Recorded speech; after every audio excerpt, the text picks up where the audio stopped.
So hello everyone. आज हम कुछ क्वेश्चंस डिस्कस करेंगे। ये क्वेश्चंस हैं इलेक्ट्रोमैग्नेटिज्म, जो फिज़िक्स की ब्रांच होती है उसमें से हमने कुछ क्वेश्चंस लिए हैं। बहुत सिंपल क्वेश्चन है, डिस्कस कर लेते हैं। पहला क्वेश्चन है, देखिए, the resistance of a bulb, the question is saying that the resistance of a bulb is 100 ohm. It means R is what? It's 100 ohm. Okay, at a temperature 100 degree Celsius. Resistance 100 ohm है कितने temperature पर? Temperature is 100 degree Celsius. Okay, again it is saying if its temperature coefficient of resistance, temperature coefficient, it means alpha, is 0.005 per degree Celsius, it means degree Celsius inverse, right? अब देखिए ये कैसे आप पता करेंगे। देखिए जब भी रेजिस्टेंस के फॉर्म में, ठीक है, हमने जो पढ़ रखा है कि रेजिस्टेंस का जो फॉर्मूला है, टेम्परेचर के साथ जब वेरिएशन इसका कराते हैं या टेम्परेचर के साथ जो रिलेशन है वो इस तरीके का है, R equals to R not alpha delta T. R not क्या है? 0 डिग्री सेल्सियस पे फिर इनिशियली जो टेम्परेचर हमारा है, ठीक है, रूम टेम्परेचर पे नॉर्मल। और आर क्या है? किसी भी टेम्परेचर पे। ओके, और उसमें हम डेल्टा टी कर देते हैं। तो ये तो क्या है? रिलेशन है। ओके, या वेरिएशन है टेम्परेचर के साथ। ओके, सो यहाँ पे पूछा है, जो हमें गिवन है वो हमने लिख लिया। अब पूछा है कि it's resistance will become 200 ohm at a temperature, ठीक है, यानी कि आर डैश 200 ओम हमें चाहिए है, ठीक है। तो वो कितने टेम्परेचर पर होगा? मान लीजिए टी डैश हमने इसे मान लिया। ओके, तो ये कितने टेम्परेचर पे होगा? सो ये हमको कैलकुलेट करके बताना है। तो चलिए इसको हम कैलकुलेट करते हैं। ओके, सिंपली करना क्या है, सबसे पहले यहाँ से देखिए, R equals to R not 1 + alpha delta T, ये हम जानते हैं, ठीक है। अब आर हमें पता कहते हैं 100 ओम है। ओके, आर नॉट हमें नहीं पता, 1 + अल्फ़ा 0.005 है, गिवन है 0.005। टेम्परेचर हमें गिवन है 100 डिग्री सेल्सियस, हम टेम्परेचर रख देंगे, ठीक है। और डेल्टा टी में जो है T2 - T1, हम इस तरीके से लेके चल रहे हैं कि जो T1 है वो 0 डिग्री है, इसलिए ये जो है डिफरेंस इनका 100 डिग्री सेल्सियस आएगा फॉर T1 = 0 डिग्री सेल्सियस, ठीक है। देखते हैं क्या होता है, सॉल्व करते हैं। बस सबसे पहले तो यहाँ पे आर नॉट हमारे पास आ जाएगा 1 + दिस इज़ 0.005, नीचे आप 1000 ले जाइए, ये पूरा तो नहीं कटेगा, ये दो कटेंगे, एक ज़ीरो बच जाएगा, सॉरी, ठीक है। सो ये ऊपर जब जाएगा तो ये 0.5 क्रिएट करेगा and it will be 1.5 of R not.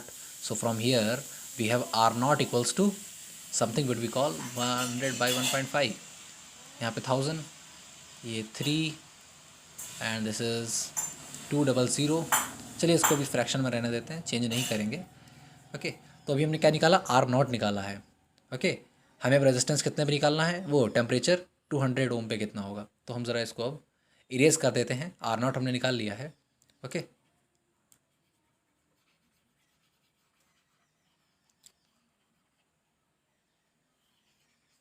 Formula वही यूज़ होगा, फॉर्मूला चेंज नहीं होगा।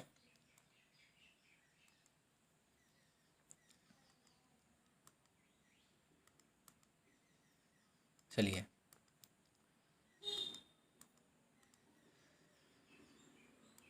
अब आर कितना रखना है हमें? आर डैश यूज़ करना है। R dash equals to R not 1 + alpha, वही रहेगा, अल्फ़ा चेंज नहीं होगा। डेल्टा टी, डेल्टा टी हमें बताना है कि क्या होगा, ठीक है, तो हम बता देंगे। देखिए आर डैश हमें दिया हुआ है 200 ओम, ऑब्वियसली गिवन है क्वेश्चन में, है ना। तो जब क्वेश्चन में ही गिवन है, अब देखिएगा,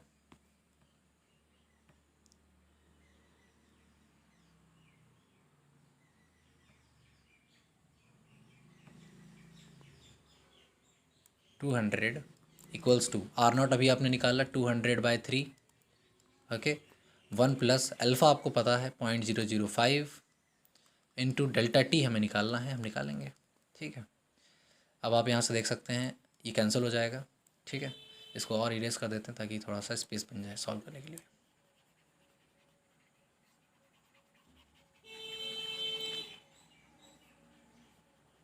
ओके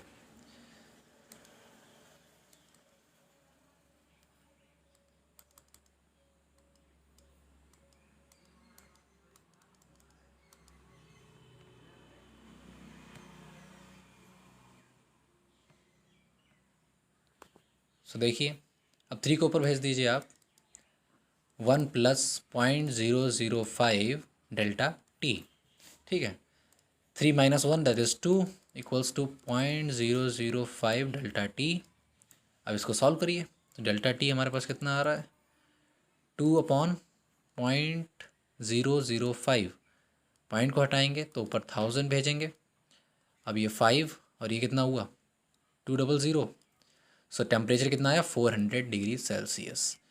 यानी यहाँ पे हुआ क्या, अब हम थोड़ा सा एनालिसिस कर लेते हैं इसका। तो देखिए एनालिसिस करेंगे तो हम यहाँ पे पाएंगे क्या, जब रेजिस्टेंस कितना था 100 डिग्री सेल्सियस, ठीक है, तब टेम्परेचर कितना था, ओ सॉरी क्या बोल दिया, सॉरी रेजिस्टेंस 100 ओम था तो हमारा टेम्परेचर कितना आया 100 डिग्री सेल्सियस। ये गिवन था क्वेश्चन में। जब हमने रेजिस्टेंस को कितना कर दिया 200 कर दिया, आई थिंक सो 200 ओम किया, तब टेम्परेचर कितना आया 400 डिग्री सेल्सियस। देखते हैं ऑप्शन में ये आंसर है क्या, यस है, C is the correct answer. Okay, तो ये था क्वेश्चन, थोड़ा लेंदी हो गया बट कोई नहीं, ईजी था। Okay, next question is here.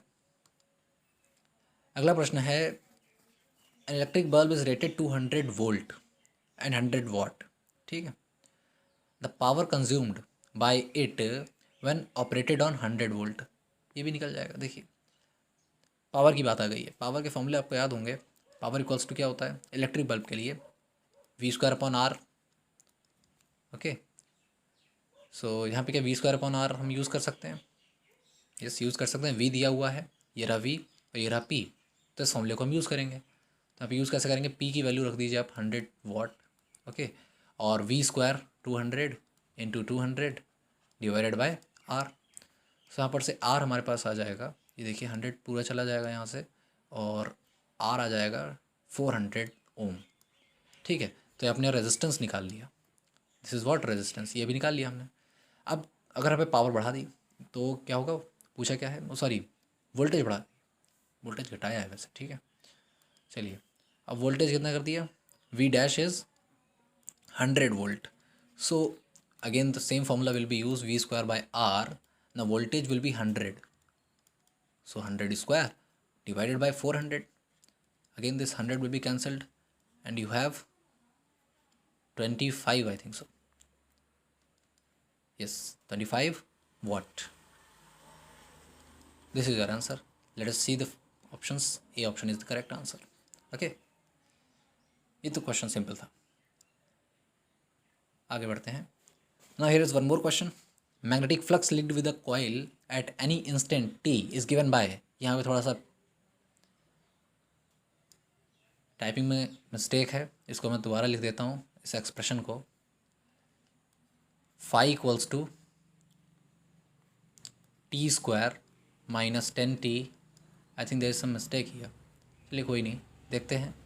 फ़िलहाल अगर इसका ऑप्शन मैच नहीं करेगा तब भी हम समझ तो लेंगे कि इसे सॉल्व कैसे करना है, ठीक है। हमें दिया हुआ है मैग्नेटिक फ्लक्स, ये क्या है मैग्नेटिक फ्लक्स। फ्लक्स के बारे में मैं आपको बता दूँ, फाई इक्वल्स टू BA होता है, आपने पढ़ा होगा। ओके, BA, कॉस थीटा भी आगे लगा सकते हो, तो B.A आ जाएगा क्योंकि दोनों ही वेक्टर होते हैं। अब सुनिए यहाँ पे फाई के लिए, phi as a function of T दिया हुआ है यहाँ पे, ठीक है। वीबर इसकी यूनिट, वीबर, ठीक है, इसको ब्रैकेट में लेंगे और यहाँ पे वीबर लिख देंगे, ठीक है। यूनिट लगाना इंपॉर्टेंट हो जाता है। चलिए, the induced EMF in coil at t equals to 2 second is what. EMF बताना है हमें, पूछा क्या है EMF कब, at t equals to 2 seconds. तो किसी टाइम पे बताना है EMF, हमें फाई दिया हुआ है, पर EMF कहाँ से आएगा, तो फ्लक्स दिया हुआ है ना, ये क्वेश्चन आना चाहिए। तो कैसे आएगा, हमने एक लॉ पढ़ा था फैराडेज लॉ, EMI में, इलेक्ट्रोमैग्नेटिक इंडक्शन में फैराडेज लॉ हमने पढ़ रखा है। फैराडेज लॉ क्या कहता है कि जो EMF है इंड्यूस्ड, ठीक है, in a coil is equals to minus of d phi by dt। Okay, अब हम अगर ऑप्शन भी देखें तो यहाँ पे हम मॉड्यूलस लगा सकते हैं, तो यहाँ पे क्या आ जाएगा, इस d∅dt का केवल और केवल आप पॉजिटिव साइन ही यूज़ करेंगे, तो ईएमएफ हमारे पास आएगा, देखिए d∅dt and differentiation of this flux, so d of phi, मैं पूरा लिख रहा हूँ, वैसे डायरेक्टली कर सकते थे, 10t + 50 डिवाइडेड बाय dt।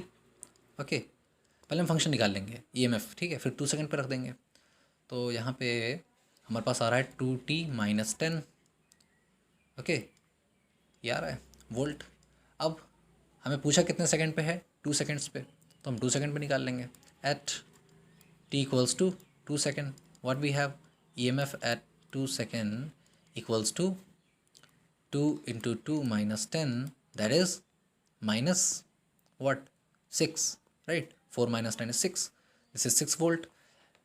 जैसा मैंने बोला तो मॉड्यूलस लेंगे, तो यहाँ पे हमें ऑप्शन भी दिख रहा है 6 volt. Now again this option is C, correct answer, ठीक है, correct option is C. Now let's move forward and another question is here. Question is saying that when 4 volt EMF is applied across of 1 farad capacitor, okay, 1 farad capacitor, यानी capacitance हमें दिया हुआ है 1F, okay, 1 farad, and EMF is given here, that is EMF equals to 4 volt, 4 volt EMF दिया हुआ है, ये given है, मैं ये जो यहाँ पे लिख रहे हैं डिटेल वो गिवन है। तो पूछा क्या है, the stored energy is, so stored energy का फॉर्मूला आप जानते होंगे, इलेक्ट्रिकल एनर्जी हम यूज़ करते हैं, स्टोर्ड एनर्जी बोला है, ओके, अगर एनर्जी डेंसिटी बोला होता तो क्या हम बता करते हैं, चलिए पहले एनर्जी की बात कर लेते हैं। E = ½ CV², very simple formula we have, ½ CV², और जो हमने यहाँ पे लिखा है वो हमें गिवन है, बिल्कुल गिवन है, तो हम ये फॉर्मूला अच्छे से यूज़ कर सकते हैं। सी की वैल्यू रख दीजिए, 1 फराड है, multiplied by EMF is 4 and it's square is 16, so we have 8। सो जो एनर्जी है, स्टोर्ड एनर्जी, इलेक्ट्रिकल एनर्जी जो कि है, this is 8 joule. See the options, is it given, yes, D is the correct answer, so you have the D, okay. अच्छा, अगर यहाँ पे इसमें थोड़ा सा क्वेश्चन में हम थोड़ी और डिटेल जानते हैं कि जो एनर्जी है स्टोर्ड, ठीक है, इसके फॉर्मूले में 3 फॉर्मूले आते हैं, एक ½ CV² आता है, एक Q²/2C आता है, ये भी ध्यान रखना है आपको, और एक आता है ½ QV, ओके, ये फॉर्मूले बहुत काम के हैं, ठीक है, इन्हें याद रखिए, क्योंकि हो सकता है कि Q दिया हो, C दिया हो, QV दिया हो, तो जो गिवन है उस तरीके से आप यूज़ कर सकते हैं फॉर्मूला, ठीक है।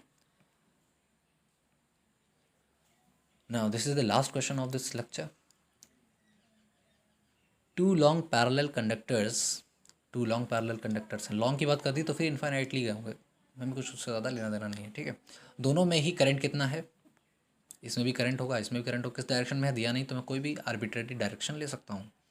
Now this I is same in both, I1 = I2, and that is, suppose this is first conductor, this is second conductor, it is 100 ampere, okay, if the conductors are separated by 20 mm, यानी d जो है इनके बीच की distance अगर मैंने बोल दी, okay, it is d, so it is how much it is 20 mm, so 20 mm तो use नहीं करते हैं फॉर्मूले में, ऐसा यूनिट में यूज़ करें तो -3 मीटर, राइट, mm को मीटर में चेंज करने के लिए 10⁻³ से हम मल्टीप्लाई कर देते हैं। अब पूछा क्या है, हमने गिवन लिख लिया, पूछा क्या है, फोर्स पर मीटर ऑफ लेंथ, मीटर में पूछा इसलिए मीटर में चेंज करना भी ज़रूरी था। अब देखिए, फोर्स पर मीटर ऑफ लेंथ यानी F/L पूछा है, is it simple to find, yes, direct formula, that is μ0 / 2π, हमने मैग्नेटिज्म में ये फॉर्मूला ज़रूर सीखा होगा, I1 I2 divided by R और D, okay, D is the distance between this parallel conductor, it is force per unit length. Calculate करिए, ठीक है, वैसे कैलकुलेट करना भी एक तरीके की बात है, देखिए कैसे कैलकुलेट करेंगे हम,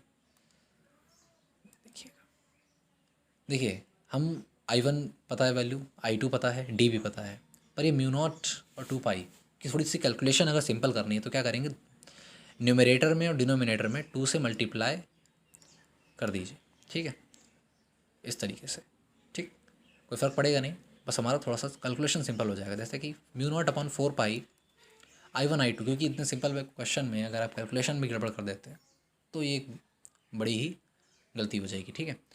so here is 2I1I2 divided by D. अब ये म्यू नॉट अपॉन 4 पाई की वैल्यू हम जानते हैं, it is 10⁻⁻⁷। It is a constant, right.